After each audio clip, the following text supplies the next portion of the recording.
ভূষিত হন। 2024 সালের সেপ্টেম্বরে ভারতীয় চলচ্চিত্র জগতের সর্বোচ্চ। তো হ্যালো বন্ধুরা, আপনারা সবাই কেমন আছেন? আশা করি আপনারা সবাই ভালোই আছেন। তো আজকে আমি কথা বলবো মিঠুন চক্রবর্তী কবে জন্মগ্রহণ করে এবং তিনি কটি পুরস্কার পেয়েছে। তো দেরি না করে চলুন ভিডিওটি শুরু করা যাক। আর এখন পর্যন্ত যারা আমার চ্যানেলটি সাবস্ক্রাইব করেননি, মানে নতুনরা, তো অবশ্যই আমার চ্যানেলটিকে আপনারা সাবস্ক্রাইব করবেন বন্ধুরা। আর আপনাদের যদি ভালো লাগে তো অবশ্যই আমার চ্যানেলটিকে সাবস্ক্রাইব করে নেবেন।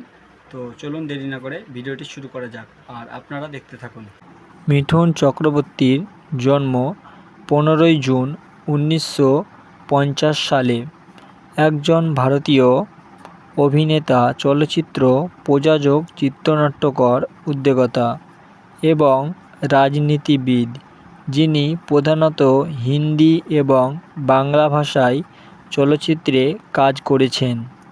5 দশকেও বেশি সময় ধরে তিনি 350টি চলচ্চিত্রে কাজ করেছেন, যার বেশিরভাগই হিন্দি এবং বাংলা ভাষা এবং কয়েকটি উড়িয়া, তেলুগু, কন্নড়, পাঞ্জাবি এবং তামিল ভাষায়। এছাড়াও তিনি রাজ্যসভার একজন প্রাক্তন সংসদ সদস্য।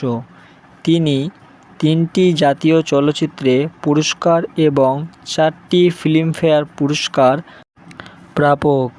2024 সালের জানুয়ারিতে ভারত সরকারের 3য় সর্বোচ্চ বেসামরিক সম্মান পদ্মভূষণে ভূষিত হন।